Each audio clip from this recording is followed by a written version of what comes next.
नमस्कार दोस्तों। प्रधानमंत्री रोजगार मेला आयोजित करेंगे। 10 लाख लोगों को नौकरियां दिए जाने के लिए जो खाली पड़े पद हैं उन्हें भरने के लिए काम शुरू होगा। प्रधानमंत्री 75,000 लोगों को रोजगार के लिए, नौकरी के लिए अपॉइंटमेंट लेटर जारी करेंगे। तो साहब, यह हो रहा है, ये पहली बार हो रहा है, क्योंकि प्रधानमंत्री नौकरी दें, और भी नौकरी कोई एहसान नहीं दे रहे हैं।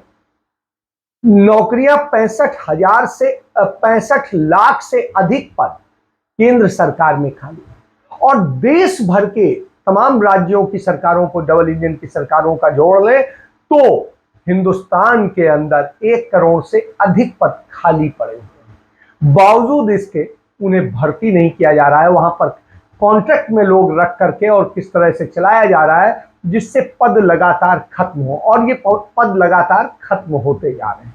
तमाम मंत्रालयों में, विभागों में, तमाम निगमों में, सब जगह पद खत्म होते जा रहे हैं। पंडित नेहरू ने इस देश के 7 करोड़ लोगों को नौकरियां दी थी अपने शासनकाल में। 7 करोड़ लोगों। उस वक्त आबादी कितनी थी? 36 करोड़। और आप समझिए आज जब आबादी कितनी है? 140 करोड़। उस वक्त में आपको 10 लाख नौकरियों का ढिंढोरा पीटा जा रहा है। इवेंट आयोजित हो तो देश में, और इवेंट का ही देश बन गया है। इवेंट जीवी है हमारे प्रधानमंत्री, और इस तरह कोई इवेंट जीवी होता है, कोई विज्ञापन जीवी होता है। तो हमारे प्रधानमंत्री इवेंट जीवी हैं, विज्ञापन भी है। विज्ञापन के लिए उनके जो है छोटे कद के हैं अरविंद केजरीवाल, वो विज्ञापन जीवी है आम आदमी पार्टी। तो ये स्थिति है। तो चलिए प्रधानमंत्री पे बात करते हैं, तो उन्हीं पे करूंगा। तो प्रधानमंत्री ये इवेंट करेंगे, और इसी इवेंट की कड़ी में अभी वो केदारनाथ पहुंचे। और जब वो केदारनाथ पहुंचे तो पहली बार आप देखिए, उल्टा जाया जाता है नंदी बाबा की तरफ से, और नंदी बाबा को प्रणाम किया जाता है, और फिर बाबा को प्रणाम किया जाता है। यहां उल्टा हो रहा है, और उसका एक उदाहरण आपको दिखाता हूं। प्रधानमंत्री हमारे केदारखंड नामक क्षेत्र में निवास करते हैं। मुनीश्वरों द्वारा हमेशा पूजित है। देवता यक्ष किन्नर नाग इनकी हमेशा पूजा करते हैं। पुण्य अद्वितीय कल्याणकारी केदारनाथ नामक शिव की मैं स्तुति करता हूँ। प्रधानमंत्री नरेंद्र मोदी आदि योगी के स्तुति करने के लिए, पूजा अर्चना करने के लिए धाम में पहुंचे। उन्होंने विधिवत पूजा अर्चना की। भगवान शंकर के वाहन नंदी। तो आप देख सकते हैं कि किस तरीके से उन्होंने, कहा जा रहा है विधिवत पूजा करी, और सब चीजें बताई जा रही हैं। जो चीजें बताई जा रही हिंदू परंपरा, वैदिक परंपरा के बिल्कुल विपरीत। नंदी का मुख भगवान की तरफ होता है, भगवान को पीठ नहीं किया जाता, इसलिए नंदी की तरफ से इंटर हुआ जाता है। नंदी को प्रणाम करके अंदर जाया जाता है, और फिर बाबा को प्रणाम करके फिर दूसरी तरफ से बाहर निकल लिया जाता है, जिससे कि बाबा को हम पीठ न दिखाएं। यह हमारी परंपरा है।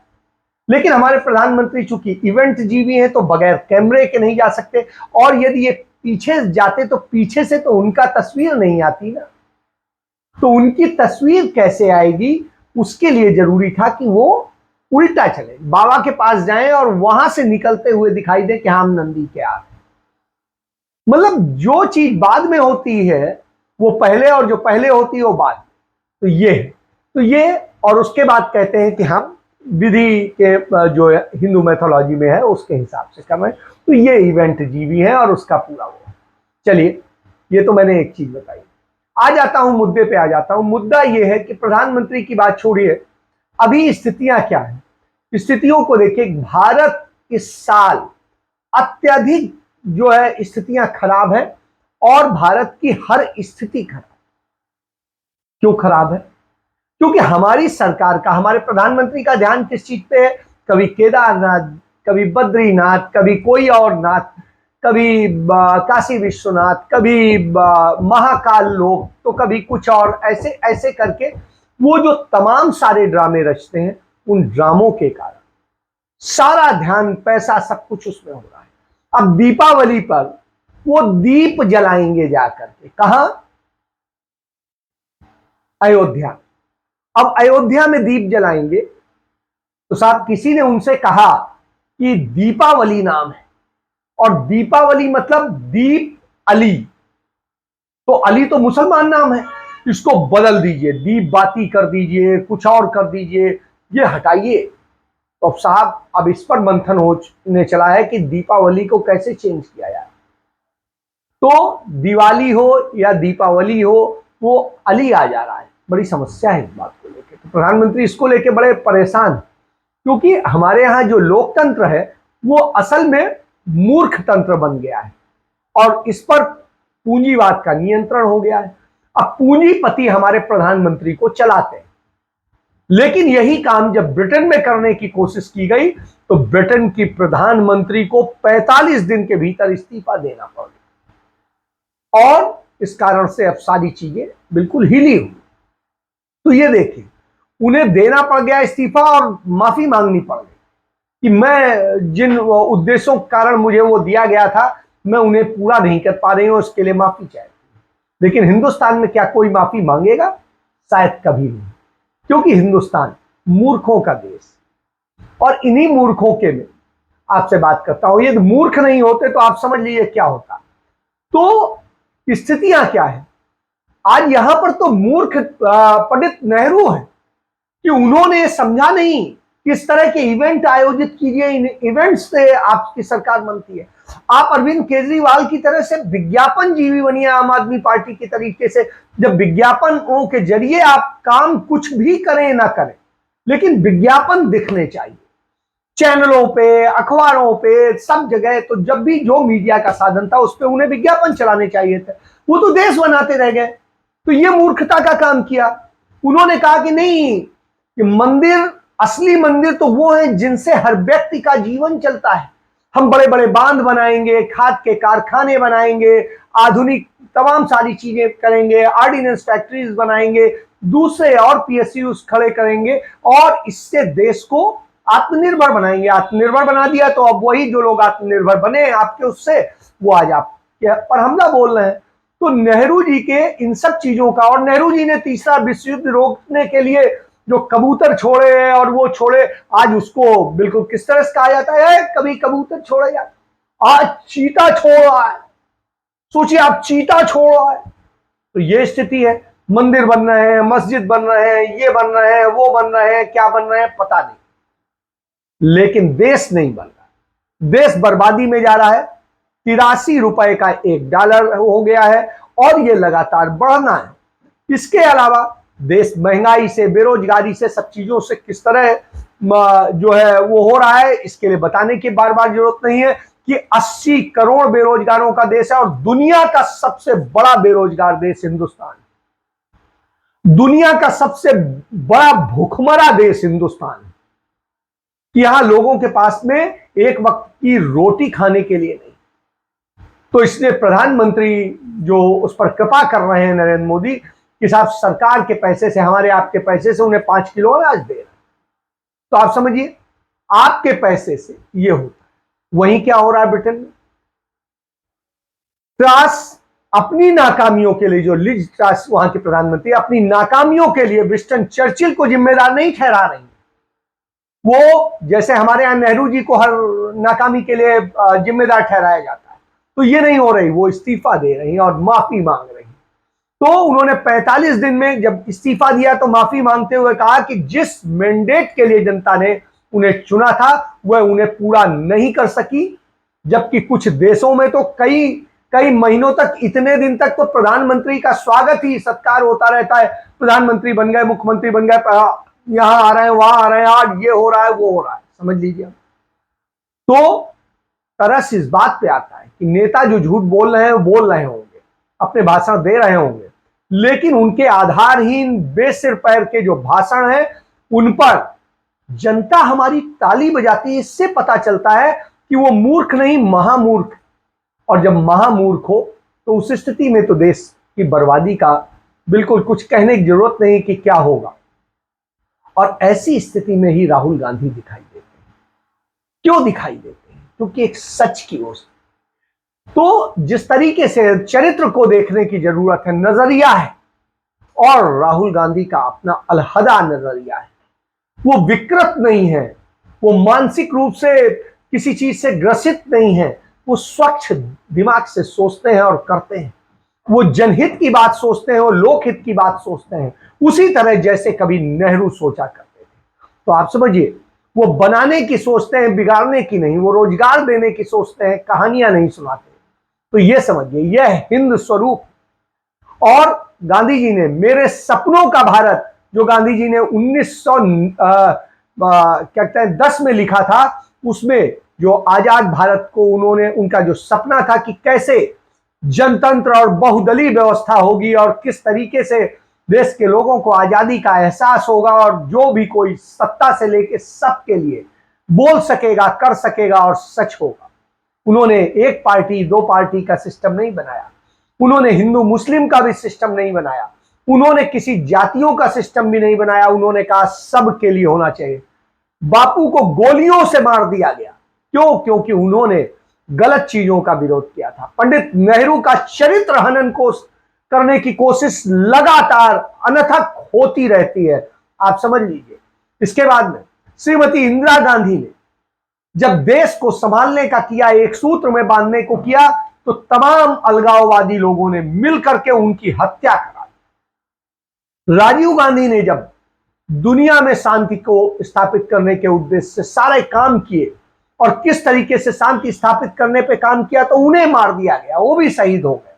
तो शहीदी शायद इस परिवार के में लिखी, और वो लगातार लड़ता रहता है। लेकिन एक वर्ग है जो जब उसे कुछ नहीं मिलता है, कोई चीज नहीं मिलती, तो गांधी बनाम भगत सिंह कर देते हैं, गांधी बनाम सुभाष चंद्र बोस कर देते हैं, पंडित नेहरू बनाम सरदार पटेल कर देते हैं, और ऐसी न जाने कितनी अनगिनत गाथाएं लिख डालते हैं। लाल बहादुर शास्त्री से भी लकीर खींचने लगते हैं, जो लाल बहादुर शास्त्री पंडित नेहरू के बनाए हुए व्यक्ति थे, उनके सिखाए हुए व्यक्ति थे, उनके पिए होते थे। इससे आप समझ सकते हैं। तो ये समझिए, मनमोहन सिंह सरकार चलाते हैं, देश की अर्थव्यवस्था सुदृढ़ हो जाती है, और उस पर उन्हें कहा जाता है क्या? वो रिमोट कंट्रोल से चलते थे। अब इससे ज्यादा और स्थिति क्या हो सकती है? तो जब इस तरह से हो और उस पर लोग तालियां बजाएं, जब गांधी नेहरू परिवार जिसने इस देश के लिए अपना सर्वस्व कुर्बान किया हो, उसकी बात आती हो, तो लोग गांधी नेहरू परिवार के लिए यदि अपशब्द बोलते हो, तो उस स्थिति में आप क्या कहें? क्योंकि यही नैरेटिव बनाया जाता है। वो इवेंट नहीं मैनेज करते, वो विज्ञापन मैनेज नहीं करते हैं। तो जो ये गिरोह है, वो गिरोह अब राहुल गांधी के ऊपर पड़ा हुआ है, यम बन के पड़ा हुआ है, और वो उन्हें किसी भी स्थिति में खत्म कर देना चाहता है। लेकिन राहुल गांधी है कि वो आगे बढ़ते जाते हैं, और राहुल गांधी है कि वो, स्वामी विवेकानंद जी ने एक चीज कही थी जो राहुल गांधी पर बिल्कुल फिट बैठती है, वैराग्य और सूफी दोनों एक ही हैं, और इसी नुक्ते पर जो कायनात के सारे मजहब हो आते हैं वही इकट्ठे होते हैं, यानी सर्वधर्म सत्य।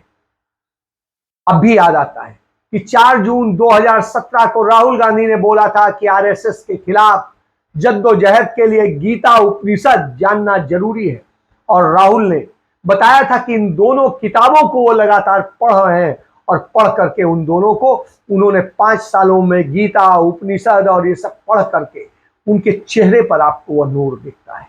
नेहरू जी का जब निधन हुआ तो उनके तकिए के नीचे गीता मिली, यानी वो गीता पढ़ रहे थे आखिरी वक्त में। पेज खुला हुआ था जिस पेज को उन्होंने मोड़ा हुआ था पढ़ते वक्त। तो आप समझिए, ये नेहरू थे, ये राहुल गांधी है। और उसके बाद में आजकल क्या हो रहा है? हिंदुत्व के नाम का ड्रामा हो रहा है, जो मैंने आपको पहले बताया। हिंदुत्व की परिभाषा नहीं जानते, हिंदू धर्म क्या है उसके बारे में नहीं जानते हैं, वेद के एक ऋचा नहीं जानते। लेकिन हिंदुत्व हिंदुत्व हिंदुत्व हिंदुत्व क्या है, यदि इसको समझना है तो स्वामी विवेकानंद को पढ़ना। स्वामी विवेकानंद कहते हैं वो है जिसमें सर्वधर्म संभाव है, सर्व धर्मों को, सर्व लोगों को समाहित करने की क्षमता है, सर्वजन हिताय सर्वजन सुखाय है। तो ये, और यदि ये आप नहीं समझ सकते तो आप धर्म का नाश कर रहे हैं।